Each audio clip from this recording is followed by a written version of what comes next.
All right. There it is. There it is. What's going on, world? There it is, man. We got to get the Doom Rugby going. Had to get the Doom Rugby going.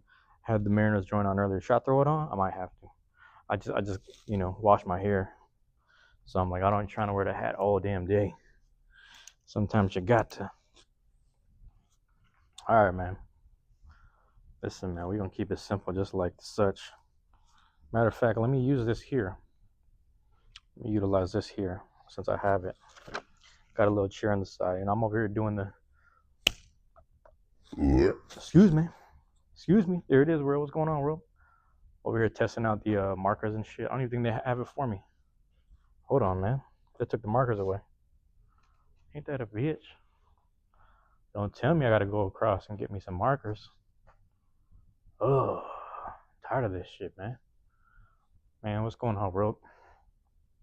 Listen, we don't got the whiteboard. They took away the markers. We have the whiteboard, but they took away the markers. Give me 1 second. Let me walk around here. I'm gonna keep speaking on the mic because it could still pick it up. Yeah, man. We're doing our best out here. Best case scenario. I also want to see if the mic is going because we have a microphone in here. If that's working, I'm gonna start using that in the future for the future stuff. Let me see how this go. We on? All right, check this out. I just want y'all to hear it because we're in the background. Washable brow line, vibrant markers. All right, I'm gonna put this back. All right, check this out. Microphone check. 1, 2, 3. There it is. But all right, man. I want to try these because they have it stashed in the back. So maybe I'll use this. If the blue works, I'm gonna use the blue. All right. Because it looks like they put this here for a reason. So that's pretty much what's going on. Let me see something. So we put the T first. Yep. Looks like it's washable. That's good to know. That's good to know. All right. So we'll go back and forth. There it is, man. Sorry for the delay here. We're going to get into this right here. Ooh. Yeah, we are on 200.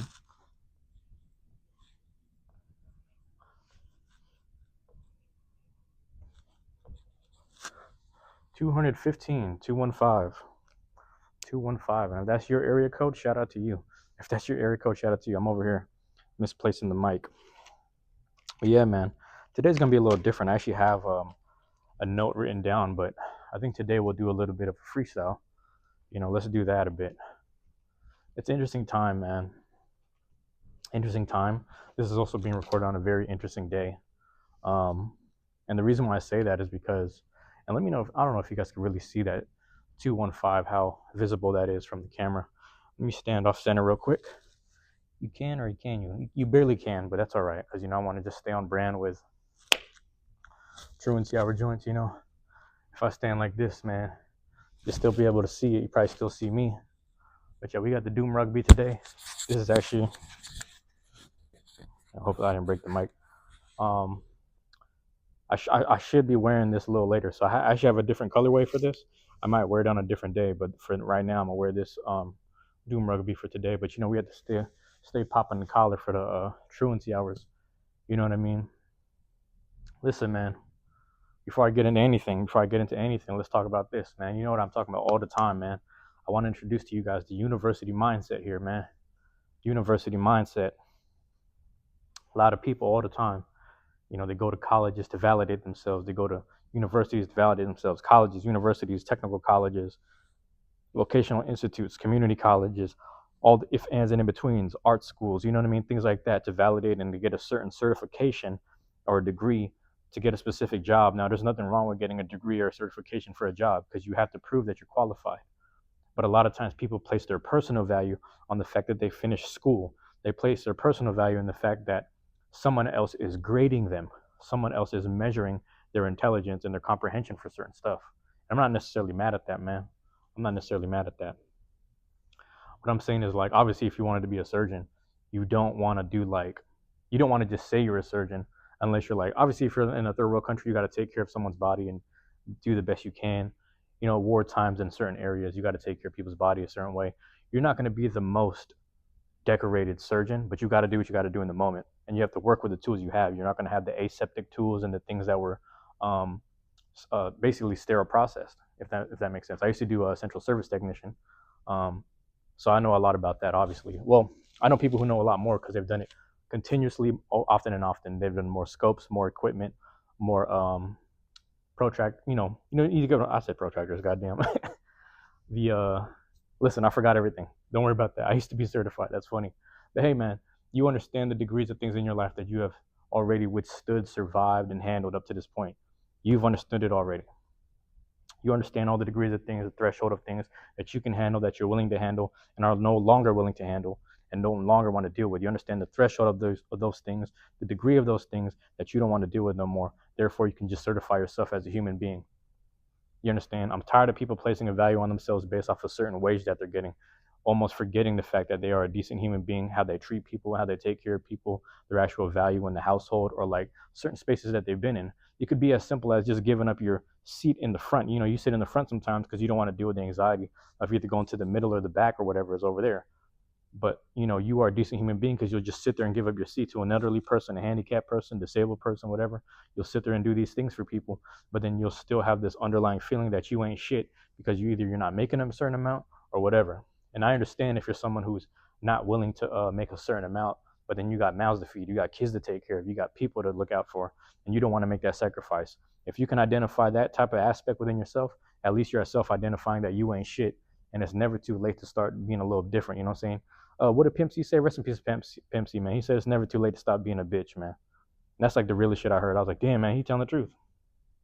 I had times when I was a kid and I was feeling like I was on some bitch shit because we was in survival mode and we had to do what we had to do. I was like, man, I'm on some bitch ass shit right now. I need to just lock in and get it in, get that going.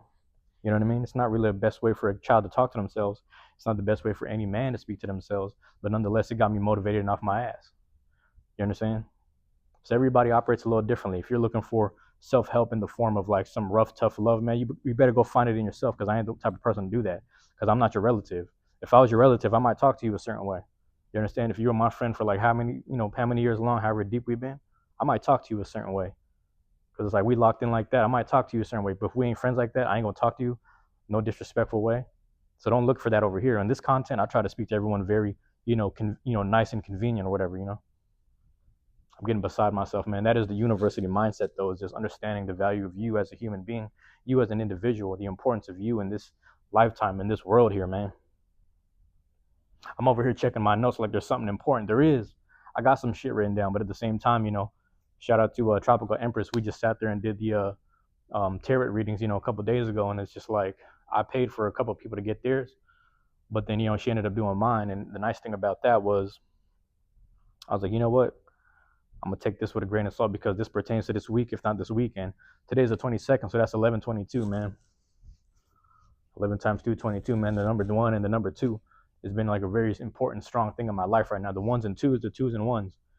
You know what I'm saying? Terrence Crawford, when he knocked down Errol Spence in round 1, round 2, it was a 2-1. He was in Southpaw, he went 2-1. The one flicked up, boom, he just fell right. He rolled up on his back. Pause. Twos and ones, the ones and twos, man. Shador Sanders is starting this weekend. That's number 12 right there. What are we doing? It's the ones and twos all weekend, man. What's going on with that? It's the 1-2s, the 1-2s. You know what I'm saying? You get to the 1-2, man. It's all in rhythm right now. It's all in rhythm. I don't understand how. I don't understand why. Check this out, man. Did the whole thing. We kind of just, the part of the reading was like, do something a little off brand, do a little collaborations a little differently. Whatever opportunities come, accept it, even though it doesn't seem like it's going to mesh well or things don't seem to be eye to eye or whatever. I'm like, all right, bet. I'm going to just keep that in mind with a grain of salt here. Start thinking about it. It's an interesting day, man, because the 22nd, my guy who does my tattoo, shout out to Kabug, and then also the person who did my tarot reading, I believe both of them had both lost a dad, if not a mom. I think with her, it was her mom. And I think with I'm pretty sure my friend is his dad because his mom's still with us. But on this particular day, they both lost a parent. You know what I mean? And it was for one of them, I believe it was back when they were a teenager. For one of them, it's more recently, like last year.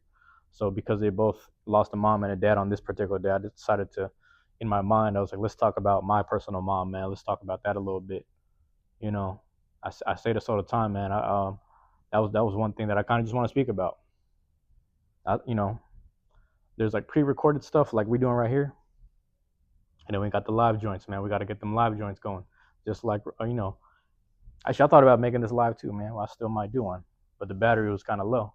It wasn't even adding up necessarily in the best way possible. You know, hold on, man. Let me check my green light. Give me a second. Ooh, there it is. Lights are still green. We still got the Yep, there it is. Truancy 215, man. Let's talk about moms here. Yeah, mom's passed away. I was thinking about this the other day because, you know, I was over near Seattle Center, just spending some time over there. A couple winters ago, last winter, etc. Spent some time there just sitting around, just being in my feelings, being in my emotional state, making good money. I was making good money, spending that money on just going out to eat, treating myself to like a plate of chow mein and some soda and shit like that. And the thing about it is like people always ask me, how do I stay in shape? I was like, I don't do shit really, but I realized even though I'm constantly going out to eat, I'm also constantly walking around. See, if I had a car, man, I'd probably be obese. I'm not gonna lie to you. I say this all the time because I already know I'd be at Wendy's. I'd be at Wendy's all the fucking time. I be getting Big Macs all the time. I already know that shit. Not even trying to be funny. What we got here? Okay, that's some other people. It's getting kind of windy out there. But listen, man. I was out there and I was thinking, like, man, this whole thing used to be different. They didn't have the play structure. We could have kept that, but we used to have all these rides, all these different amusement park rides. We had all these, little mini games. People just sitting there throwing darts at the balloons, trying to pop the balloons and get some stuffed animals. You had the one where you just shoot the water from the water gun inside the clown's mouth. You know what I mean? Shit like that. You had the game where it's like a little plowing trucks inside of a little arcade thing, whatever. You throw the coins inside, you time it, the coin pushes all the coins, and then it all kind of spills out, and you get points if not tickets for it, and you cash it in later.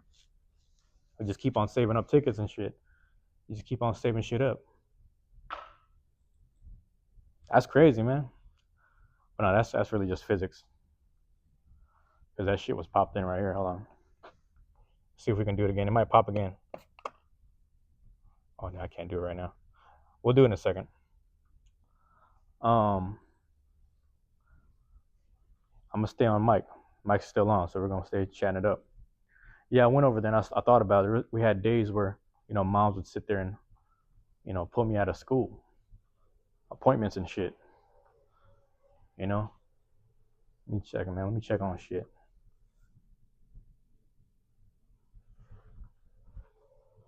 Make sure it ain't just the background too. Mama pulled me out of school early. Sometimes we got to do these appointments. I get the early dismissals. Like, your mom's here for early dismissal. I was like, damn. So I was like, I didn't even know I had an appointment. I was like, you have, my teacher be like, do you have an appointment today? And I was like, I think so. If my mom's here picking me up from school early, that means I got to go to an appointment. And I never knew what the fuck them appointments were for, man. Sometimes it just be physicals and checkups. Sometimes it was just a reason to use the insurance because, my parents worked hospital jobs. They worked entry-level jobs at the hospital. So, but they, you get good insurance either way. So, mama spend this money, man, just to look out for us. And there was one time my mom did early dismissal, and I was so into the way my teacher was teaching me, and I believe second or third grade. I had a lot of hopes in that time and era, man. You understand? There was one time my mom took me out of early dismissal. I said, what's the appointment we're going to today?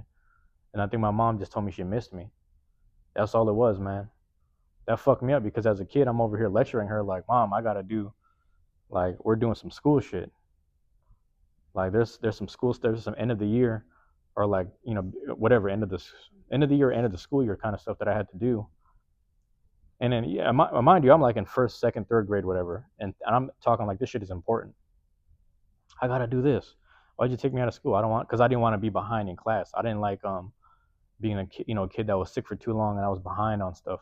I always liked being the kid that was like smart enough to help my friends and teach them and help them walk them through certain stuff. Like, yeah, this is where we learn multiplication and shit. Let me teach you how to do it. I just want to be the one teaching. I wanted to always be in charge or whatever. I was always in that mindset of like just being in control of shit, constantly being a control freak about shit. And it probably spilled into my adulthood too, if we're being honest. But I just like being ahead of the curve and just being the guy that was like, you don't know about this? Okay, let me tell you about it. Let me teach you about it. Because I don't like being the person that's like, you don't know about this, and I don't say shit. I'd rather be the person that's like, you don't know about this, and I start teaching about it. I like being that type of person, a teacher, if you will, but I can never dub myself a teacher if not a professor or nothing. I'm just an expert at things that I've known and experienced. And sometimes I live life just, doing the, I don't want to say extracurricular, but doing the most, what do you call these? Consistently doing the most, hold on one second. Computer's bugged out. Consistently doing the most, I don't know what the phrase would be, but it's like I'm always in a training phase. I'm always practicing. I'm always in practice mode. I'm always in creation mode. I'm always just doing, to the point where I didn't really get a chance to just live and just be, It's funny because I was watching an episode of Rick and Morty last night, and it was an episode where Rick, no, yeah, Rick, because that's the grandpa, right? Basically, the grandpa and the son-in-law, the husband, they swapped bodies. So the brains were in two different bodies, but they ended up getting along, realizing how much they had in common because they were trying to sabotage each other's image so much that they really almost got into like a war with like a alien mob boss. And then afterwards, it got so fucking crazy and hectic. And then they started bonding and shit. They're like, man, I really get along with this dude. I really fuck with this. And one of the things they said was like, it's like, man, honestly, this makes me want to do less work. This makes me want to try less with the inventions and the technology and the science. Like, it makes me just want to like live the simple life where we're just allowed to make mistakes. That was something he said. And the thing about it is like I've lived constantly in this like there's a way that I was raised. Obviously that's like more of the dad's side that raised me that way. But there's this side where my mom's side is like constantly just living, laughing, loving, and making mistakes, and I didn't get a chance to really grasp on that. Obviously I'm a dude, so like I'm gonna naturally gravitate towards the dudes, pause on that, man, just like that are in my life, like my dad and grandpa. You know what I mean? So I'm naturally going in that direction where it's just like I'm gonna be like them, hardworking, no mistakes allowed type shit. You know what I'm saying? And in this era, the no mistakes allowed, it kind of helps with like the MCing kind of thing. So that's what made me really like that whole like rap thing and rap image stuff. Like it made sense to me. The boxing thing, the perfection within boxing, and the cleanliness, and just like a gentleman's sport, like just conducting myself in those manners. You know what I mean? But then just like really getting into the grittiness, or like even the humaneness of being an artist. Because I was being as perfect artist, perfect lyricist, whatever, just constantly doing that rather than just having fun and enjoying it. So I started to incorporate my mom's energy as well. It was a great combination of masculine and feminine, but I say this to say, like, back to what I was saying, in that time period, I was already on that path and mindset, which is like, trying to be a man's man, just looking up to the men in my life and shit. But I look back at that time period, my mom just did early dismissal. She took me out of school early simply because she missed me, bruh. That's all it was. That's all it was. She just wanted to see me again. I don't know why. She always joked around that like I was her favorite. But the thing is, when you're the youngest, you're gonna be the favorite. But when you're the youngest and you're the favorite, you get hated on by the older brothers, cousins, and all that shit. And it's just like, sometimes it's nurtured, sometimes it's not. The point I'm making about that is like, it's really interesting, man, because, um, you know, right or wrong, what am I trying to say here? Right or wrong, it builds you a certain way. You know, it creates, this thing. Like, even like as a child, my mom, like the way she treated me as a kid, it was really interesting, man. It's like she didn't know how to deal with me as a baby that was just running around being crazy and shit. And this is back when she could move. This is back when she wasn't bogged down by osteoporosis and she couldn't move. She could chase me still. You understand? She had the energy and the foundation in her body to still be healthy enough to chase me and attack me. And I would get attacked a lot physically. I would get thrown into the closet a lot. You know what I mean? I would get put into this closet space, that was in between the kitchen and the back porch. And I would have to wait there until it was time for lunch or time for dinner. It just didn't really matter, but I'd be in there just waiting. So I wouldn't be able to move around. But that ended up creating this mental aspect, There's a dude, I spoke about this before, but there's a dude, I forget his name. I want to, I'll find his name. It's one of those like, he's a neuroscientist dude supposedly, but he's been on Rogan like years ago. I don't know if he still goes, but one of those, he looks like a stocky white dude with a beard, but you only see them sitting down, so who knows? Neuroscientist guy, but he said something similar on Tyson's podcast. He was like, yeah, they've done an experiment on like obviously like rats. Like, they've given those rats like good societies, they've given them clean water and food, and they've given them things that they could do. And he's like, and then Michael's like, it's funny because some of those rats, Mike Tyson said, it's funny, those rats, the ones that have everything they need, man, like they still find a way to live like us, like human beings. They find a way to adorn themselves with certain, jewelry or things that make them feel good about themselves. They even groom themselves a certain way. They even take care of themselves a certain way, but they get certain things like we do. Like they just acquire things and they take care of themselves, you know? And then part of the same experiment that the neuroscientist guy was saying was, yeah, they also took like rats that were in isolated darkness and just by themselves in the isolated darkness, and they integrated them into the society. Now the problem with those ones was that they had this thing where they were consistently always getting angry. But even if they weren't angry, they were expressing their emotions to the highest degree. So their happiness was overly eccentric. Their sadness was overly sad. Their whatever, you know what I'm saying? So you're saying like whatever emotional thing that they wanted to express, sometimes it would be re-expressed in a very angry way, but also like yeah, the happiness would be overly whatever. So their emotions were just heightened. And the thing about that is like part of the experiment was kind of like to see the relation with humans, because there is a strong relation between those rats and humans, which is funny. There's also like an incubation period of when rats are in the womb. They're in like an egg sac, the same way that women hold like an egg sac within their body that the baby's being incubated in for about 8 to 9 months, right? So it's really interesting. So it's like the experiment kind of translated towards certain human beings, where it's like, oh yeah, people that, whether or not they were kids or not, but like same thing, human beings that were put into a form of solitary confinement by themselves or just put into the hole in prison, once they get reintegrated back into, general population or whatever it is in those prisons, in those jails, they themselves neurologically are not the same, and their expressions are at a very heightened manner or whatever. So it was the same thing for humans as it was for rats. Now I say this to say, like, my mom put me through everything, man. She put me through the threshold.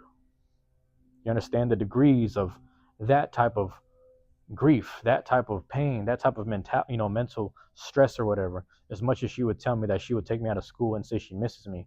So it was really hard for me to read between the lines and see the days when she was just like, really, I love you, I miss you. Like, she be in those moments where she really just remembers that she loves me. She really remembers that she misses me. She really remembers that she needs me. And it was really hard for me to accept and believe that. Because I was like, man, she'd be one way one second and then another way another second. And I wasn't sure. I was like, I don't fucking know who I'm dealing with or talking with right now. Everybody's like, oh, yeah, your mom is born in such and such week, so she's a Gemini, so it's gonna be that way. And I'm like, I don't give a fuck about none of that bullshit. You know what I mean? It doesn't click in my head. It doesn't really translate. But this is somebody that, from I'm just saying this out loud because it's like this is somebody who put me through the gauntlet of like they would buy me shit. So there's like a love aspect of like giving me gifts. She held me as a baby, as a kid, whatever. She hugged me and shit, and then she would speak to me in a sweet way. But then she also had this other side where like on the flip of a dime, she'll swing at me, she'll threaten me with a knife. This is all of these different ranges of emotions that she would have herself up until the point of her death. You know what I mean? She still wanted to just punch me randomly or just like hit me and just like, she'll tell me she loves me, but then she'll still swing at me if I'm joking with her. So I've always just been like, I never really took things serious with her at some point, because I realized if I take it too serious, I'm going to be sitting there going down this spiral of trying to understand this complex being that I'm supposed to love, but then I feel like I'm supposed to hate them, because any other person that puts me through that shit, you would hate them. Any other person that puts you in the hole or tries to isolate you until it's time to be fed, you know what I mean? Anyone that does that, like that's like a prison guard. You would hate that motherfucker, bruh. You would hate that shit. But because it's your mom, it's a different aspect. It's a different thing. You know what I mean? And then that same person telling you that, it's just like it was kind of a weird, strange relationship. I didn't know what to make of it. But I wanted to speak about her because today is a day where I realized the energy of I'm not going to be able to like see my friend who wanted to do something for his dad today. I wasn't necessarily invited either, but they're doing a celebration for his dad's life. And then for my friend who does the tarot readings, she invited me to her personal live stream with certain members for this day, where she was just going to do a little, spiritual thing for her mom in regards to her mom. Um, but yeah, I say all this to say, like, this is somebody that I had to sit there and dissect and understand. I had to sit there and dissect and try to figure out if this is someone that's worth empathizing with or even dealing with. And it's like, yeah, you go back in time and you realize because I knew this since I was a kid. My mom, we didn't have the right proper terminology for it, but she was illiterate, man. Like, think about this. She spoke Ilocano and Pangalatot. Those are two different dialects in the Philippines. And she speaks Tagalog. All three of those fluently. She speaks English fluently, but, well, I shouldn't say fluent, but she speaks English well. Like, she can talk to all of us really well. She'll just use the simple, because you don't need to use complex English. You just need to use simple English to speak with people and converse with them, just to communicate, right? Excuse me. She was speaking that very simple way and manner. And that's like four languages. And then because we have a little bit of Spanish and Ilocano and Tagalog and shit, she spoke, like very, very small Spanish. So it's like four and a quarter, 4.5 languages, if you will. But she didn't know how to read or write at all. Like we'd be watching TV. She'd see my name, my brother's names on the board for the credits. And she'd be like, oh, there's your name. And she would identify certain people's names just based off the look. But if you tried to ask her how to spell it out, it'd be a really hard task for her. So I remember even telling my teachers, I was like, yeah, my mom doesn't know how to read or write. She struggles with that. And they would think that I meant like she didn't know how to read or write in English and she knew the other language well. It's like, no, she doesn't know how to read or write at all. She knows how to like sign checks and shit, but she's just straight up illiterate. Her mom, you understand? Like her mom never believed in her, would always ask her to do shit. And then when she was kind of failing or whatever at it, then she'd be kind of made a fool of. So then, obviously it affected her self-esteem. To make it worse was like, you know, people kind of gave up on her just trying. They would just do it for her and stuff. So, that's the other thing too, is like when you're a girl, things are just going to be taken care of for you to a certain point. And then she has her own personal traumas that she went through in her childhood and shit that I won't expound on because that's not necessarily for the public to know. That's just some family shit, but she has her own personal, in-house family trauma. But it's like you have someone that couldn't read or write, that was taken out of school early. You know what I'm saying? Her mom was constantly like having this disbelief within her, and it affected her to the point where like she just wasn't even really trying that much. And then all she can do is really like internalize that and then probably instill it in her kids the moment she got older. She doesn't even know how to talk to her kids because, which is us, right? She doesn't know how to talk to her kids because she's just constantly thinking about how, and me, again, me being the youngest, she's already experienced with her first kid and then her middle kid. And then when she got to me, it's like, yeah, she's kind of having a little more empathy because it's like, damn, I kind of fucked up 10 years ago with this one. I kind of fucked up 5 years ago with this one. We're going to start out with this one. We're going to try and be a little better. But here I was just like, getting the brunt of all of it. Just like her constantly, like, think about this, the inner dialogue, the inner monologue of someone talking to themselves, constantly feeling like they're failing or constantly being heckled and haggard by other people's opinions and whatever. And it's like constantly re-internalizing that and not getting any better, constantly going through that. And the moment it got to me when I was a baby, it's like she's constantly reliving where she might have failed as a parent, if not a human being. So then she ends up putting me through the fucking worst. And I say this all the time because my oldest brother, he's got a different dad. So like he was raised with his dad because they kind of divorced or whatever. His dad and my mom divorced. We got the same mom, but he ended up just growing up with him. And he never had a connection with her, so he felt like he was missing out on something. He always constantly felt like he was missing out and chasing that. And then when he finally met me and my brother here, we would talk to him and we'd be telling him shit that like she would put us through. And she would talk about, oh yeah, if we do this, then the third, she just fuck us up.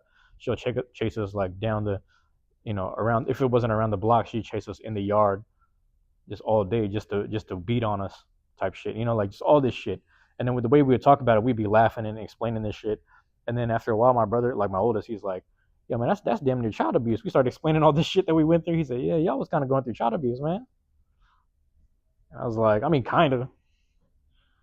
But at the time period, you don't really look at it that way. You just kind of think like that's just what moms do, because a lot of moms are doing that in the area. But again, like I said, I don't know too many moms that were starving their kids or like isolating them in a closet type shit, just really locking them down. You know what I'm saying? I don't know that shit. So it's like a weird, and who knows how that affects you down the line, man. So that's what I'm saying. Like sometimes he felt like he missed out on like just growing up with his mom and getting the love aspect, because he just grew up as like a, just a hood dude, running around, going head up, and just like shooting guns and shit. That's just the way he grew up. He was telling me all this crazy shit when he was in California. So I'm like, well, damn. I mean, we got that here, but we don't always have to. You know what I mean? If you're someone that scraps, man, we respect that you're somebody that scrap. Nobody gonna shoot the person that scrap like that. But obviously over time things get a little worse, right? If you don't get the respect to earn that scrap, who knows? Some people just take advantage of a situation and shoot you if you ain't got no people. People would be more scared of extra people coming after you, whatever. You know what I'm saying? Than just having simple respect. But that's life. That's life for you. So he felt like he missed out, but I was like, that's the, dichotomy, if you will. That's the other side of it. That's the irony of it, if you will. You don't, you always think the grass is greener on the other side. There's a piece of me that's like, man, honestly, if I just was taken out of my household and raised in a whole different household, kind of like how he was, I think I would have been better. And when I think about it, man, it's like when I really reflect on it, he's able to really just like, he got married and him and his wife were able to lock in, get their own first property together.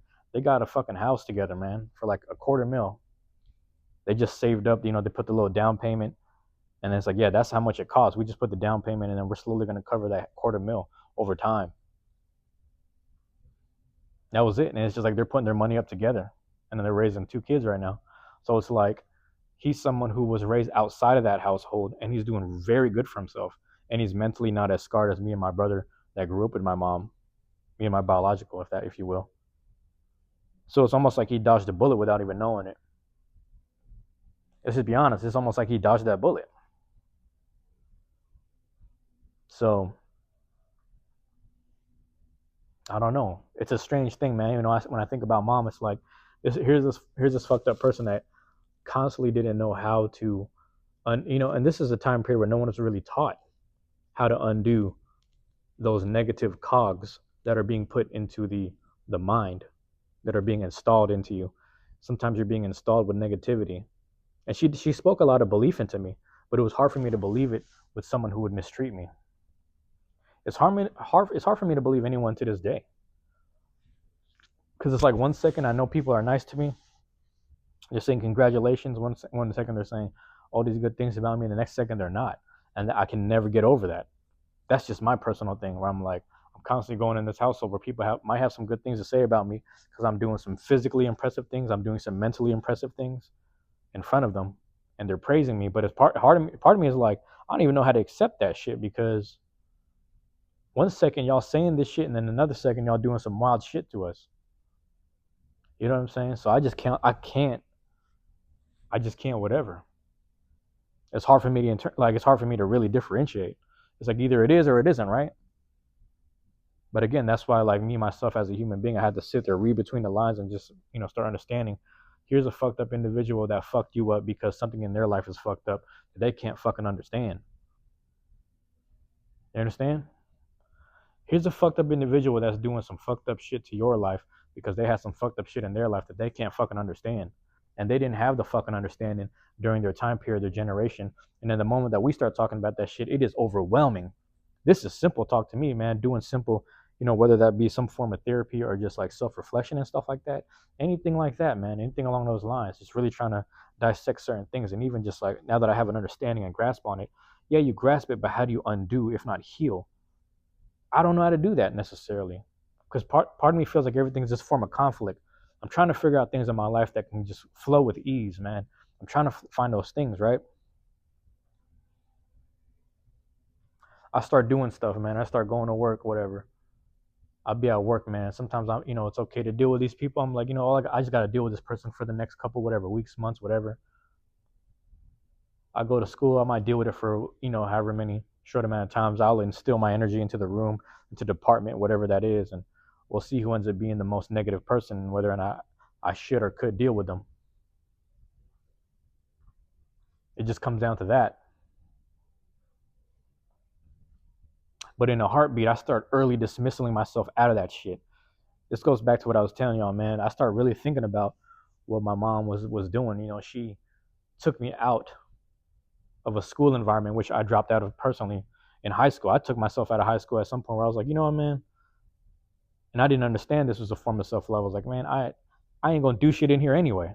I've been telling people this a long time ago, man. I've been telling this shit to people a long time ago, man. Sometimes I be knowing shit without even knowing it. Sometimes I know shit. I tell people they don't even understand it. That's a constant thing. In middle school, I told my coaches, I was like, man, I'm about to drop out of school and just be boxing. Like, James, bro, go to school and try that shit. I was like, man, all right. Went back for another year, 8th grade. I'm like, man, I'm really about to drop out because it's just like, I don't want to do this shit. I just rather box all day. I'd rather just be in the gym boxing all day, doing some boxing shit. Like, James, if you need a tutor, we'll tutor you, man. We don't want to deal with you not being in school. We don't want to deal with that. I was like, all right, fuck it. I guess I'm staying in school. I tried to stay in school. I tried to do it, man. I tried to do the 8th grade shit. I didn't graduate necessarily, but I moved on to the next grade, if that makes sense. They moved me to the next grade, but they didn't let me walk on graduation. It was like, okay, we'll let you guys pass. You guys are like passing or whatever, but you're not having a passing enough grade to actually walk on graduation. So that's the punishment. Because your grades isn't really here, you don't get to walk. I'm like, damn. And like the shit was cool when I was in the little library hanging out with all the other kids that went through that same feeling, that went through that same thing of like, oh yeah, you didn't graduate, so you're just gonna be sitting here in the library while everyone's doing a 8th grade graduation breakfast. They were giving bagels and all this weird shit. One of the what do you call this dude? I forgot the dude. It's when you're appointed somebody. One of our counselors for our school. He came in. He sat down with us in that library. It was like about 8 or 10 of us, and he's just like, "Listen, I'm gonna tell you something. I don't like that shit. I don't like how some of you guys are actually able to pass, and even if you weren't, who cares? Those are your classmates in that lunchroom right now getting a breakfast. You should be able to sit with them. And for whatever reason, you're in here right now and you can't. So I don't like that shit. I'm gonna tell you guys right now. I'm gonna go to Starbucks. I'm spending my own money. Tell me what you want." Everybody's, "Oh shit, let me get this frappuccino, whatever." And I was like, "Are you sure? I don't want to break the bank on you." He said, "Don't worry about that shit." I was like, "Listen, man, I just want like banana bread or something. Just give me a banana bread." He's like, "You sure you want something to drink?" I was like, "I'm okay. I'm okay with that. I just need water." You know what I mean? So I'll take my little banana bread. But he literally bought all us in that library that shit. Because we had to sit in the library while all the rest of our classmates, same grade, were sitting over here. But I knew that shit. I was like, I just know this shit ain't for me. My coach didn't really listen necessarily, and I don't blame him, I guess. Well, here I was, like freshman year, not even really going to classes. By sophomore year, I had to catch up on how many different credits, and I could have went to school to catch up, and like I could have did all that, but it's like this ain't for me. I ain't fucking around trying to prove myself to these teachers and these different subjects that don't understand that there's like a whole subject of life that I have to leave and deal with when I walk out of class. You understand? Ever since middle school, whatever, I've been wanting and needing a job just to try to provide and put shit on the table, man. I always wanted that. I always wanted to get a job so I could just do something for the household. And everybody in the house was like, "Don't worry about it, we'll be fine. Don't worry about it, we'll be fine." I was like, we are not living fine. And then in the neighborhood, the whole neighborhood itself was not fine at that time period. Everybody was just robbing each other, selling drugs and getting it. And I'm like, this ain't it. But I'm the type of person, you go through this enough times and you struggle through it and you're righteous through all this that I started giving myself that same early dismissal. Because maybe I miss a certain part of me. Maybe I miss or even reminisce a certain time period where I was like, things were a little bit better.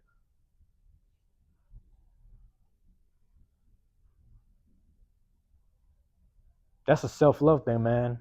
The more I think about it, man, that's just one thing I picked up from my mom was like, we're going to bail out of this shit. We're going to bail someone else out of this shit and make their day. I do that shit all the time, man. That's one thing I took from her, man. Fuck all the negative shit. This is a fucked up person that did some fucked up things because they didn't understand the fucked up things in their life that they were fucking going through and understanding that they were fucking inflicting it on the next person, if not the next generation. So fuck that shit. That shit don't matter because that shit is a cycle, my guy.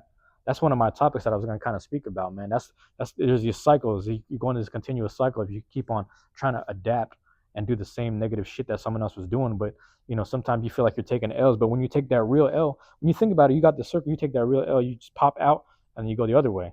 You're no longer in the cycle. This is the cycle. You're going in that circle, pop out. That's what we're doing. We're drawing the L right here. You understand? There it is, right there, man. You got the circle right here. The L is going to pop you out and over this way. You don't want to pop in and then go that way, go back into the cycle. Some people deviate a bit and then go right back into the cycle. Take the L the other way. It sounds stupid, but take the L the other way. I'm gonna expound on that a little more in a different video in the future. But I'm telling y'all, man. I'm telling y'all. So sometimes you take these L's in life, like within your household or whatever. But here's the thing, you're getting away from that cycle there. You might be falling into a bigger loop, a different system. But nonetheless, you out of this one. You know what I mean? Because tell the truth, man, would you rather take L's at the gym? That makes sense because you're training, you're practicing. Would you rather take L's on a recorded amateur level? Okay, that's one thing.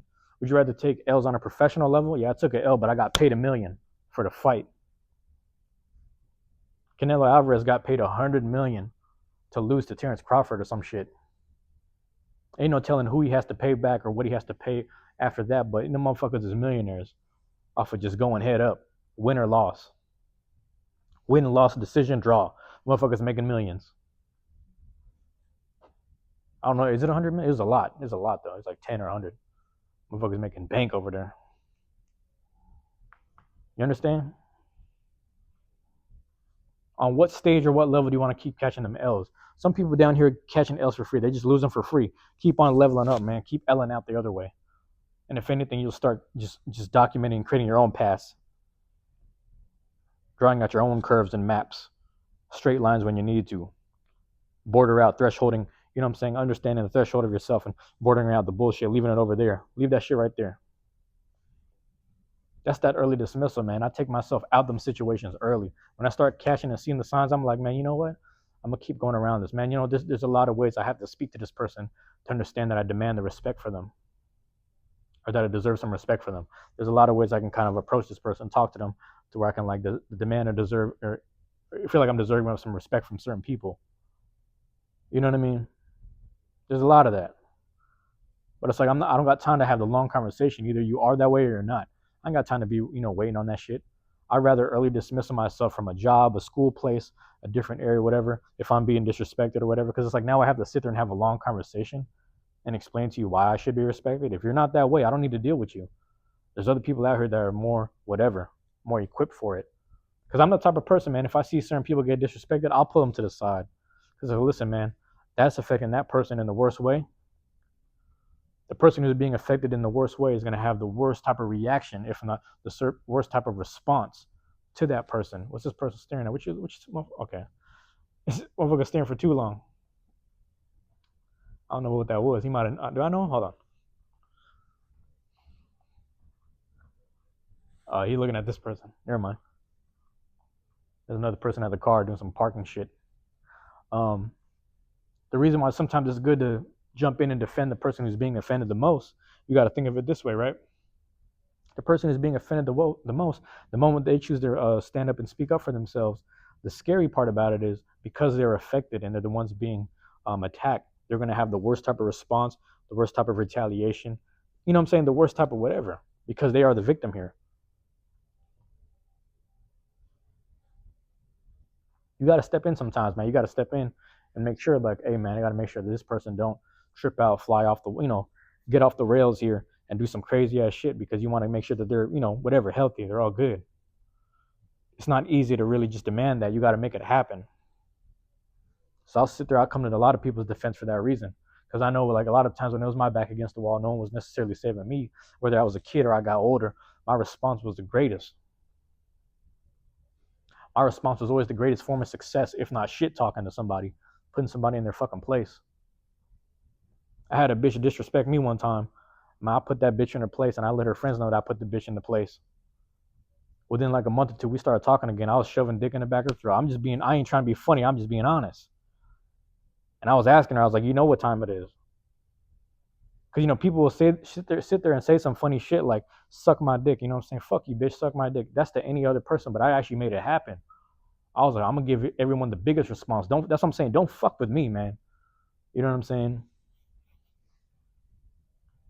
Don't fuck with me, man. I got people in my life, even own family members, where I told them, I was like, cut that shit out now before I bust your fucking head open.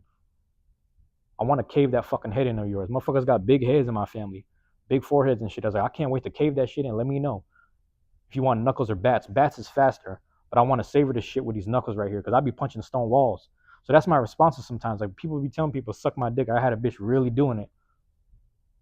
Cause I'm saying don't. That's what I'm saying. So I like being around people that sit there and come to my defense and have my back. Cause I'll sit there and do that for them, bro. That's just who I am. It sounds fucked up. It sounds stupid, but like I've sat there. I've been isolated a lot of times. I've been left alone a lot of times. I've had people come to my defense. I've sat there defending people behind their back when they weren't in the room.